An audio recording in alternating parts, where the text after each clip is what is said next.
Bon Vincent, écoute, merci pour cette balade, ça fait plaisir de pouvoir rouler à nouveau et ensemble, ça fait un moment qu'on s'est vu. Tout le plaisir est pour moi et ça faisait bien longtemps que je n'avais pas fait une balade. Bon bah écoute, tant mieux, je vois que là tu viens de sauter sur la nouvelle Goldwing, sur la version 2021. Et, elle est belle hein ouais. J'aime bien, j'aime bien le gris souris là, il est joli là. Ouais, j'aime beaucoup, il va bien avec mes baskets, c'est pas mal. Bon, super. Allez, est-ce que tu peux nous expliquer rapidement pourquoi tu as atterri sur cette moto? Pourquoi tu roules en Goldwing? C'est parce que je suis passé du passager moto-taxi pour aller sur les tournages quand il y avait des embouteillages à vouloir la conduire, quoi. Tu sais, moi je suis la cible du mec qui sait pas comment ça marche, qui connaît rien en mécanique, qui veut juste appuyer sur un bouton et puis pouvoir partir où il veut, quand il veut avec, et surtout également dans les déplacements quotidiens, quoi. Ouais, bien sûr. Et alors du coup, je sais que tu avais craqué, il y avait plusieurs versions de la Goldwing à l'époque, et finalement tu as craqué pour une des versions. Et pour quelle raison au départ? Le bagger? Ouais, l'esprit bagger. Ah bah c'est la ligne est très belle.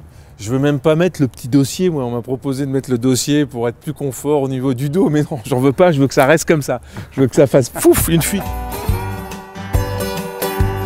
Qu'est-ce que tu peux nous dire sur cette moto en termes de feeling, en termes de confort? Qu'est-ce que ça t'évoque? On m'avait dit, tu verras, les motos-taxis là, qui me disaient non mais c'est vraiment comme un vélo.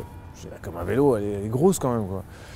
Et quand on monte dessus, on oublie qu'on a 1800 cm3 entre les jambes.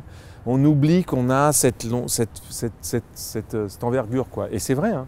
C'est vrai qu'en 10 minutes, la prise en main, elle se fait, quoi. C'est génial. Oui. Mais j'ai une conduite pépère, moi. Tu sais, j'ai inventé la conduite du retraité, moi, en fait. J'ai vu ça, tu es très prudent et c'est bien. Très prudent. Je ne double jamais à droite. Jamais, jamais. C'est très bien. Contrairement à d'autres. C'est très bien. Et du coup, non, la boîte auto, le confort. Non, mais je sais pas, j'ai découvert tout un monde là, tu vois, tous ces petits boutons. C'est génial. Et alors la transmission, c'est vrai qu'au départ, tu avais une version avec la transmission, la boîte manuelle. Et bon, tout allait bien. Et un jour, on t'a proposé de passer sur cette fameuse transmission double embrayage. Ouais. Et du coup, aujourd'hui, tu reviendrais à une boîte manuelle ou... Non.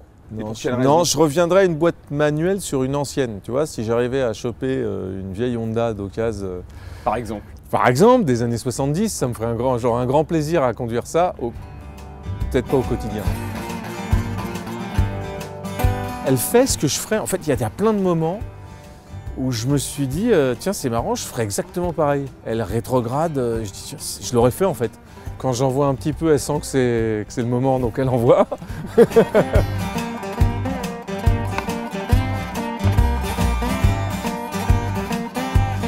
Ça me manquait un petit peu au début, cette poignée. Et puis non, pour les vieux motards, la tendinite, c'est fini.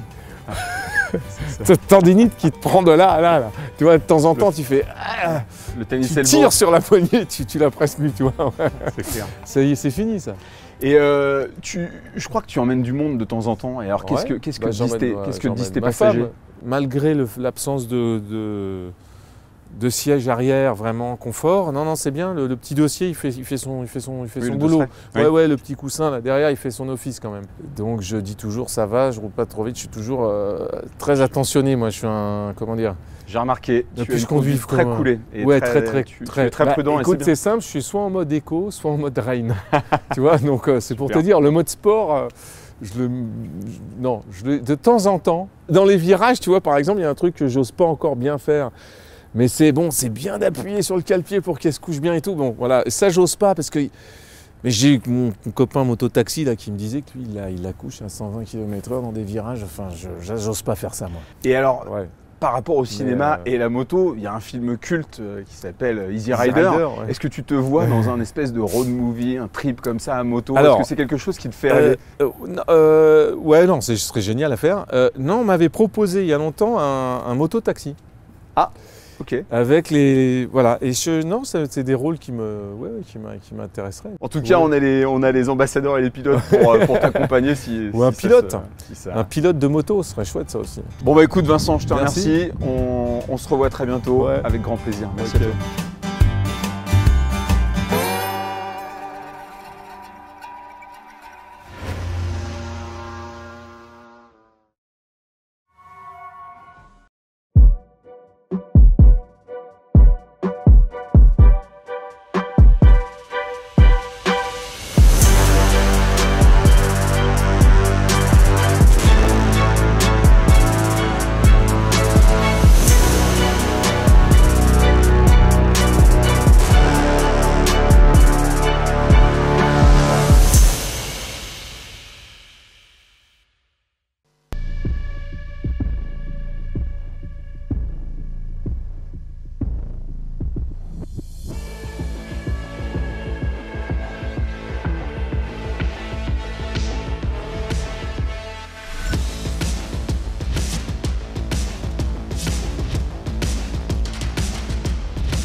Jack, on est là pour ça. C'est pour ça qu'on a organisé tout ça. Pour ce petit tour. Déjà, c'est un bon moment. Ouais. Déjà, c'est un bon moment, des belles routes, puis une belle moto. On est privilégiés, ça se transforme en émission et on se régale parce qu'en fait, on se déplace. C'est un salon itinérant finalement. Aujourd'hui, le présentiel étant compliqué par rapport à la conjoncture qui perdure, on a rebondi d'une autre manière, qui est tout aussi dynamique, qui est tout aussi sympa. Pour le visiteur, qui sera certes peut-être un peu différente, mais aujourd'hui, on va quand même présenter des choses qui vont être très insolites. On va garder un peu cet esprit salon du Roue de Lyon, où on est là pour découvrir, aller dans du backstage, aller voir des collectionneurs, des pilotes, etc. Des choses que les gens n'ont pas l'habitude de voir au quotidien. Est-ce que tu la connaissais, toi, la Tracer? J'ai été surpris par la qualité routière. Une association en fait de la route et une semi-sportive, pour pas vous dire même une sportive intégrale. La version standard que tu as, elle est à 11 500 € et celle-ci, elle est à 13 999 €. Donc la version GT, ce qui la différencie de celle-ci, c'est plusieurs petits points. Donc les valises, c'est le point le plus visible. Il y a aussi les poignées chauffantes, 10 positions de poignées chauffantes, les suspensions semi-actives et puis quelque chose de plus sportif, un shifter up and down et puis l'éclairage directionnel. Ok Jack, je vais te la filer cette version GT. C'est une bonne nouvelle. 7 kilos de plus, donc fais gaffe, hein, faut bien les appréhender. Ouais, mais je pense qu'ils sont bien répartis, je suis pas inquiet sur le poids sup. 220 kilos sur celle-ci, 213 sur celle-ci. Bon, même puissance, 119, c'est 4 chevaux de plus que l'ancienne version. C'était 847 cm3, on passe à 890. 890 ouais. Et puis l'agilité. Grâce au nouveau cadre. J'ai pas encore essayé les différents modes de conduite, il y en a 4 paramétrables, il y a environ 50 combinaisons différentes électroniques. Donc c'est pas mal. Énorme. Moi je vais essayer de jouer, je vais essayer de trouver la meilleure pour te taxer. et voilà, on va aller s'amuser, non? Eh ben allez, c'est reparti, allez, on change de moto et puis allez.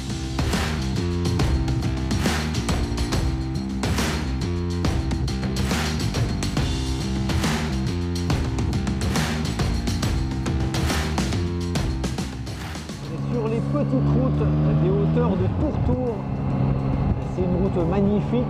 On peut apprécier les qualités de la Yamaha, de la Tracer 9. Elle est plus rigide au niveau du châssis, c'est toujours un châssis alu. Le bras oscillant un peu plus long, ça la rend un peu plus stable. C'est que c'était quelque chose à améliorer sur la Tracer que je connaissais bien. Et puis le châssis un peu plus rigoureux, un peu plus sportif.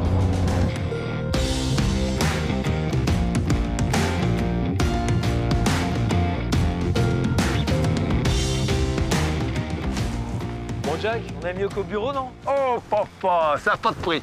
Ouais, la tour Grimaldi, 1129. Je vais te la montrer, si. Il y a une visite organisée ou pas? Plus tard. Là, on regarde le panorama. Donc là, c'est magnifique. Ouais. On voit la limite Méditerranée, on voit tout. Un petit peu de vent, mais bon. La Sainte-Victoire, là au fond. Écoute, j'ai ressenti qu'il n'y avait pas de valise sur la moto. Je me suis senti un peu plus agile, plus vif, plus... Sport. Ouais, un peu plus enclin à attaquer. C'était bien, mode 1. En cartographie, le truc le plus dynamique. Bah celle-ci, à la limite, moi qui des fois qui roule GS, on n'est pas loin. Il y a déjà plus de confort par la suspension. Toi, t'es plus version GT alors? Allez, ouais, il y a un vrai plus. Moi, je suis plus version sport, moi. Bah, j'aime pas trop les valises. On n'a pas le même âge.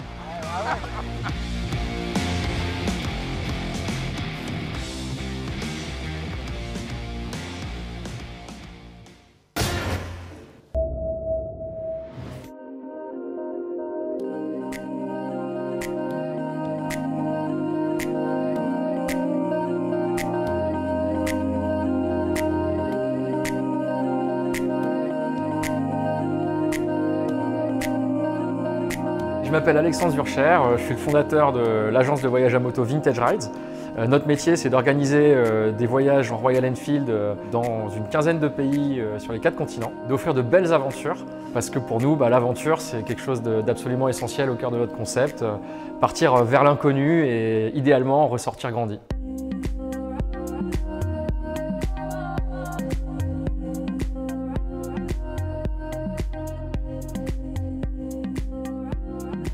Écoute, l'aventure de Vintage Rides a commencé quand je suis arrivé en Inde, donc quand j'avais 19 ans. Je suis monté en fait derrière un ami à moto Et c'est là que j'ai réalisé que la moto, c'était pas que voilà, un engin pour aller vite, prendre des grosses sensations, etc. Mais c'était avant tout un extraordinaire moyen de voyage. Et j'ai décidé d'apprendre à faire de la moto et faire le tour de l'Inde à moto. Et à la fin de l'année, avec mon tout premier associé indien, on s'est dit, écoute, soit on rentre en France en moto, et l'aventure se termine comme ça, soit on traverse l'Himalaya à moto. On n'avait pas trop d'argent à l'époque, donc bref, on a dit si on arrive à faire ça avec les moyens qu'on a, on lance une agence de voyage à moto. Et c'est comme ça qu'avec Sanjay, on a monté Vintage Rides en septembre 2006. Pendant toutes ces années, le cœur de l'activité, notre siège est resté en Inde. Et finalement, au fur et à mesure des années, on s'est rendu compte qu'on était un petit peu loin de notre communauté et on a décidé, en fait, pour se rapprocher de notre communauté de motards, de s'installer en France. Et on a fait le choix de Lyon, donc on a fait ce choix en 2019. Et début 2020, on a installé l'agence à Lyon dans ces locaux qu'on est encore en train d'aménager petit à petit. Cette moto, elle transcendait un petit peu l'Inde et l'Asie du Sud parce que c'est une moto modeste. Donc déjà, elle met les riders en confiance, ça c'est important. Elle est légère, elle passe partout, on roule doucement et surtout, et ce qui est extrêmement important pour nous, elle est très attachante, charmante et elle suscite la curiosité des populations locales. Et donc en fait, voyager avec cette moto, c'est avoir des gamins qui viennent nous poser des questions, des locaux qui sont curieux. Et donc on a décidé d'amener cette moto dans plein d'autres pays. Donc on a commencé après par la Mongolie, puis ça s'est développé en Asie, le Sri Lanka, l'Asie du Sud-Est. Et puis après, on a continué à s'étendre. Donc aujourd'hui, on opère dans une quinzaine de pays sur les 4 continents. Donc en Europe, on a la France et la Sardaigne, en Amérique du Sud, le Pérou, en Afrique, on vient de lancer le Rwanda, on fait aussi l'Afrique du Sud, et toujours avec cette bécane. Le but de la Vintage Rides Academy, c'est faire péter un peu les verrous pour donner envie, permettre à chacun de partir à l'aventure. Et donc très concrètement, on organise des stages off-road, donc d'une journée. C'est des stages qui sont accessibles. Nous, on met à disposition la moto. Il y a un initiateur certifié qui vraiment t'instruit la bonne pratique pour faire du off-road avec nos bécanes. On part 2 jours sur les pistes du Beaujolais. Donc ce qui est sympa, c'est déjà d'aller mettre en pratique, de se retrouver en groupe, de partager voilà, en groupe. Ça, c'est vraiment une des valeurs très fortes de Vintage, le partage avec les locaux, d'ailleurs qu'on soit dans le Beaujolais ou qu'on soit à l'autre bout du monde.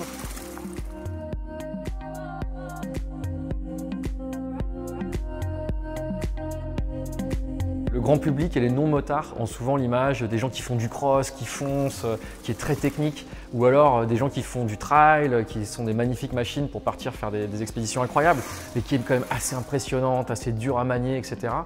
Nous, on a une approche beaucoup plus douce. On n'est pas forcément d'ailleurs les meilleurs motards techniques d'un point de vue technique au sein de l'équipe, et c'est pas ce qui nous importe. Pour nous, ce qui est important, c'est de prendre cette petite moto, d'aller à la rencontre des gens. Vu que ça roule pas vite, on profite des paysages, on se met beaucoup moins en danger.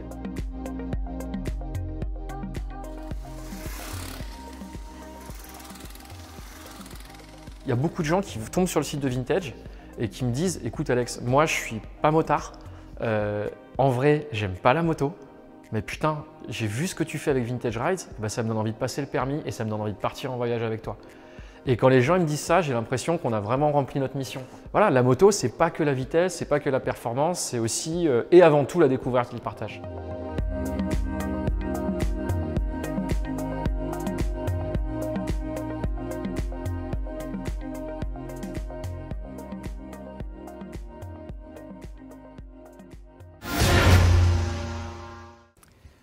Allez, on va parler aventure parce que c'est l'un des dénominateurs communs de cette émission. Alors, je m'installe, hein, Guillaume, je te remercie en tout cas de nous avoir rejoints. Voilà, on est au bivouac, on pourrait le dire un petit peu dans cet univers. Alors, on l'a vu, Vintage Ride, c'est des voyages, on l'a vu dans le sujet qui a précédé notre entretien. J'ai l'impression qu'en fait, vous avez des antennes partout. Oui, c'est ça. On organise des voyages depuis 15 ans maintenant à travers 4 continents, une quinzaine de pays et une cinquantaine de voyages pour tous les goûts. Et dernièrement, une ouverture de la dernière destination qu'on a ouverte était la France en raison de la crise qu'on a connue. Donc, voilà. C'est sûr que ça fait un petit peu moins rêver, mais il y a des très très beaux coins à découvrir en France. Oui, on a su bien s'adapter en proposant des stages de découverte off-road à nos riders avec une moto qui s'appelle l'Himalayan, donc de la marque Royal Enfield, et qui permet à toute personne de s'essayer en fait au off-road sans pression, de ne pas devenir forcément un champion de off-road, un champion de motocross ou d'enduro, c'est pas du tout le but. Le but, c'est vraiment de se faire plaisir et puis d'acquérir quelques notions de off-road avec un instructeur sur une journée ou 3 jours. Alors, moi j'ai une question toute simple, c'est Royal Enfield, pourquoi? Ça rajoute de l'exotisme aux destinations, c'est ça? Alors oui, un petit peu, mais c'est surtout une moto qui est accessible, qui a beaucoup de caractère. On utilise des monocylindres, c'est des moteurs monocylindres qui ont beaucoup de caractère, une belle sonorité. C'est une moto qui n'est pas du tout intrusive lorsqu'on fait nos voyages. Et donc, c'est très intéressant de faire ces aventures avec cette moto-là, parce que on n'arrive pas avec un ovni, on n'arrive pas avec habillé en cosmonaute. Et donc, il y a une meilleure interaction avec les gens qu'on rencontre, parce que c'est aussi fait pour ça, nos voyages, c'est rencontrer des gens, découvrir des paysages, sortir des sentiers battus, et puis le tout en toute sécurité avec une agence.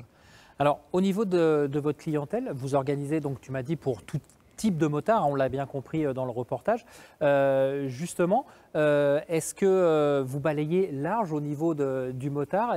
Vous arrivez à faire cet amalgame entre les différentes générations sur vos voyages? Exactement, on peut avoir des motards de 70, 60 ans, des motards de 25, 30 ans. C'est pas un problème. Des gens qui roulent en Harley Davidson, des gens qui roulent en BMW, des gens qui ont déjà des Royal Enfield.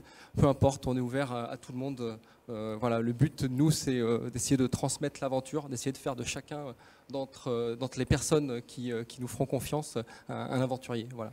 Alors concrètement, ça se passe comment? Parce que moi, tu m'as donné envie, je veux partir, je fais comment?